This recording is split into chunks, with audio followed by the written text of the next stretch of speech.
Hey guys, it's Kristen and Bethany, and today we're going to be talking about the hardest things to be thankful for. The holiday season can truly be one of the happiest season for some of us. We cannot wait for like the peppermint. We can't wait for the pumpkins. We just can't wait for all things holiday.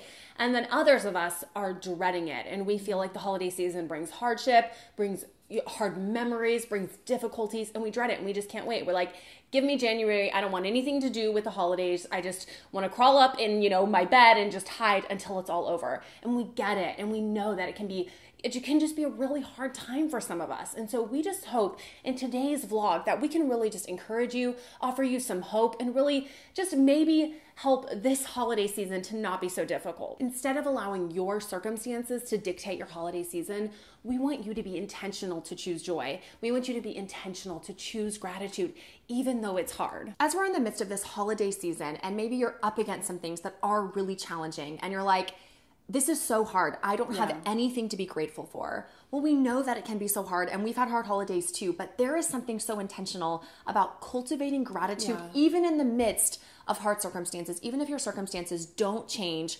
We just want to share with you 3 specific ways that this holiday season, right now, you can intentionally cultivate a heart of gratitude. The first thing you can do is to dwell in the presence of the Lord. I love Psalm 23 because it's a really popular psalm. It talks about walking through the valley of the shadow of death, and I will fear no evil, for you are with me. And it's got it's a beautiful psalm, but it's really a dark psalm where the psalmist is walking through the valley of the shadow of death. It's hard. It's not easy. The circumstances are not making life automatically filled with gratitude, right? And so the psalmist is coming from that perspective. And so as you're walking through what may feel like the valley of the shadow of death as you're facing the holidays, and they're so challenging, they're so difficult, you can use Psalm 23 as your personal prayer. And the end of it is what's so beautiful, because it says in verse 6, surely your goodness and love will follow me all the days of my life, and I will dwell in the house of the Lord forever. And the psalmist is saying, despite all that's happening, despite what I'm in the midst of, surely I will dwell in the house of the Lord forever. I can dwell in your presence, even in the midst of the valley of the shadow of death. And so as you're facing challenging circumstances, make it a point to be so intentional to be in God's word, reading the Psalms, using the Psalms as prayers back to God. Psalm 23 is an awesome place to start. And just 3 others that are really helpful. Psalm 37 is all about how God is trustworthy, how he's a provider, how he has your best interest in mind. So maybe write that down. Psalm 37, that's a great one to dwell on. Psalm 100 is another awesome psalm. It's all about the fact that God is God, that he is worthy of praise. He's our awesome creator. He's full of goodness. And as you dwell on these psalms, it'll be amazing how you'll start praying and your heart will start cultivating gratitude for God's awesome character. And the last one I want to recommend is Psalm 117. And this one is all about God's faithfulness and how his faithfulness goes on forever and ever. So even in the midst of the holidays, when it feels like this is never going to end, this is so hard, we can be reminded that God is so faithful and he will meet you right where you're at. So make it a point this holiday season, dwell in the presence of the Lord, get in the Psalms, and really use those as prayers to fuel a heart of gratitude inside of you. The second way that you can begin cultivating gratitude in your heart is to give to someone else who's hurting. It can be so easy in those moments of hardship or difficulty just to become so self-focused and inward-focused, and life just starts to swallow us because it's all about us, and we don't even notice anyone else around us, or we can't even see anyone else around us. But if we took just a moment to pause and think, wow, there are other people who are hurting. There are other people who are struggling, going through different circumstances. How could I be a blessing to them? And simply just getting our eyes off of our own circumstances and what's going on in our own lives just for a minute and focusing on someone else who may be struggling, that can really begin to cultivate a heart of gratitude, because we're focusing like, wow, I have something to be grateful for. I can focus on this person and love. I have something to offer. Here are just a few ways that you can focus on someone else. Maybe send some encouraging cards to someone who may be struggling.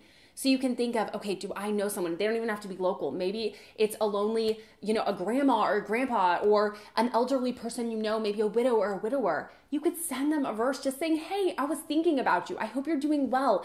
Have a great Thanksgiving, or have a great Christmas. Just send them a note of encouragement. Or maybe bake cookies for someone. Maybe it's a young mom who has a lot of kids and she's drowning and she's struggling and she's feeling like a crazy person. Or an elderly neighbor, someone where you can say, hey, I just wanted to drop these off or send these your way. I'm thinking about you. I hope you have an awesome day. Cookies will brighten anyone's day. Right? Especially if they have chocolate chips.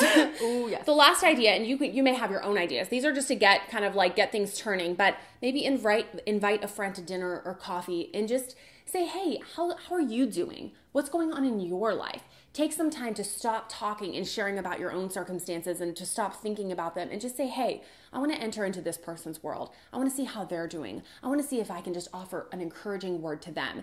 And I'm serious, when I've chosen to do that, it has done wonders in my heart just to get my mind off of myself. So I would encourage you, as a way to help cultivate gratitude in your heart, is to really find a way to get your mind and thoughts focused on encouraging someone this holiday season. And the last thing that we want to share with you in how to cultivate gratitude during a challenging holiday season is to choose to proactively love difficult people. This is a hard one. This is hard because Christmas, Thanksgiving, New Year's, holidays gather family together, right? And so often it's family you may not see a lot. Now you're all coming back together, and family you may not like. Yes, there can be conflicts in family history, and it all comes back together during the holidays. And so it's not very fun. It can often not be as joyous as we may think. And so as you're thinking ahead, and you may even have someone in mind, like, oh, interacting with this person is going to be challenging.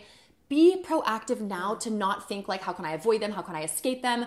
But how can I actually show them love? Yeah. How can I show them Christ's love intentionally, like I've never done before in the past? How can I think about that right now and make choices that will lead me into actually loving this person? 1 John 4:8 actually says that above all, keep loving one another earnestly, since love covers a multitude of sins. So regardless of really what's happened in the past, how this person has treated you, how you feel like, well, they don't have a right to be treated nicely, this verse is telling us that love covers a multitude of sins. Show love. Christ loved us when we didn't deserve it. And he's calling us to be like Christ to other people. And then Proverbs 10:12 just reminds us that hatred stirs up strife. So if you're like, I'm a peacemaker, I don't want any strife, well, guess what? Hatred stirs up strife, but love covers all offenses. So choosing to love people, that will, I think, in so many ways radically change the way you experience the holidays. Even if the people don't change, when your heart is changed and you're going into it with the mindset of loving that difficult person, even going out of your way, like, hey, I brought you a coffee. I brought you,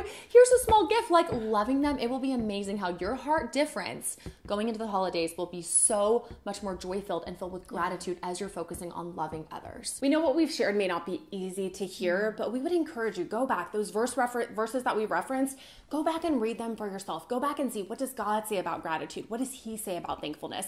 Don't just take our word for it and say, okay, I guess I need to. No, go and study God's word for yourself and really make sure that your heart is aligned with what God says about thankfulness and gratitude. And pray that he would change your heart, right? Exactly. So we really encourage you to take time to do that before the holidays get going. Take time right now to stop and do that for yourself. Thanks so much for watching today's video. If you liked it, give us a thumbs up. If you want to see more from us, you can subscribe to our channel below because we post new videos every Wednesday. And if you want to keep up with us on a more regular basis during the week, head on over to our blog, girldefine.com. One other quick thing that we want to mention that we are super excited about is that we are opening up the Girl Define online merchandise store featuring these shirts and then our brand new sweatshirt and our other shirt, the Sisterhood shirt, for the first time this year, online sales open to the public. And other things like our verse cards. Yeah, our verse cards. You can get signed copies of Love Define, Girl Define. We have cute stickers. So all sorts of fun goodies that may brighten your day or could be an awesome gift that you could get for someone else. But the store is opening for literally like 2 weeks, from November 23rd, the day after Thanksgiving,